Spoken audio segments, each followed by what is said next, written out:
लक्ष्मी जल्दी आ। आई, रसोई में थी। कोई खास बात है क्या? क्या हो गया? मुंह मीठा कर, मिठाई खा।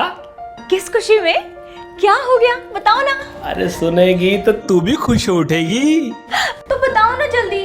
अरे वो हमारी टमाटर की पूरी फसल बिक गई और वो भी अच्छे दामों पर। बयाना भी मिल गया। मुझे मूर्ख समझे हो क्या? अभी तो फसल बोई भी नहीं और बिक भी गई।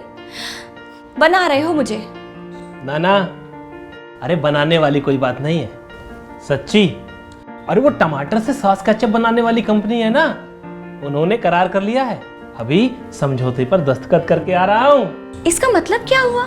तू बैठ यहीं, सब समझाता हूँ। भारत सरकार किसानों के कल्याण और सन 2022 तक उनकी आमदनी दुगनी करने के लिए कृत संकल्प है। अनेक नई नीतियों और योजनाओं से किसान आत्मनिर्भर हो रहे हैं, परंतु किसानों के सामने आज भी कुछ चुनौतियां मौजूद हैं, जैसे निरंतर सिकुड़ता जोत आकार, मौसम और प्राकृतिक आपदाओं से जुड़े जोखिम और बाजार में आकस्मिक उतार चढ़ाव। कोविड-19 वैश्विक महामारी ने इन चुनौतियों को और भी गहरा कर दिया है। भारत सरकार ने तुरंत प्रभाव से कृषक सशक्तिकरण और संरक्षण कीमत आश्वासन और कृषि सेवा पर करार अध्यादेश 2020 लागू किया, जो अब एक अधिनियम का रूप ले चुका है। अब किसान के पास अनेक विकल्प है।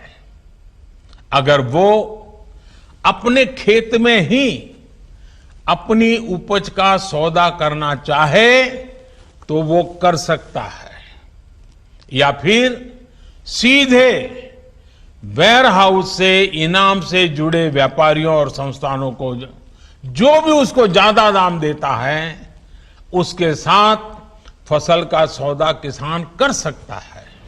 इस अधिनियम के अनुसार अब किसान उपज से खाद्य उत्पाद बनाने वाले प्रोसेसर्स, व्यावसायिक कंपनियों, थोक और फुटकर विक्रेताओं और निर्यातकों आदि से कृषि उपज की बिक्री के लिए सीधे करार या व्यावसायिक समझौता कर सकेंगे।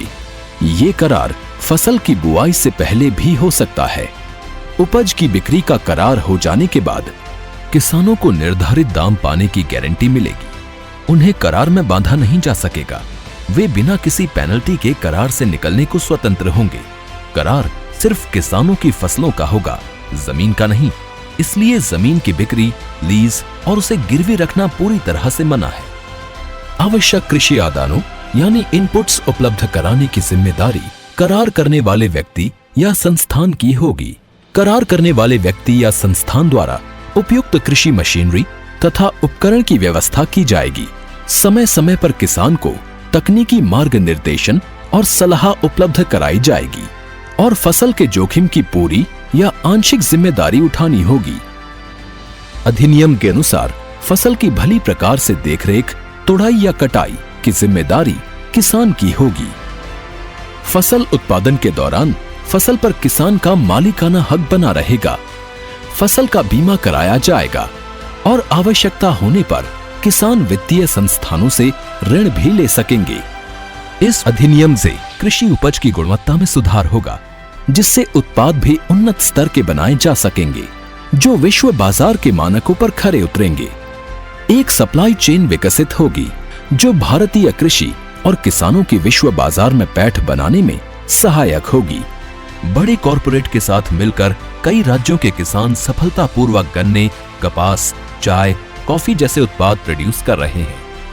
मौसम के जोखिम और बाजार के उतार चढ़ाव से सुरक्षा के कारण इस अधिनियम ने किसानों के लिए नई संभावनाओं और नई आशाओं के द्वार खोल दिए हैं। अधिनियम ने भारतीय किसानों की समृद्धि का मार्ग प्रशस्त किया है। अच्छा, ले अब तो मुंह मीठा कर। आत्मनिर्भर किसान, आत्मनिर्भर भारत।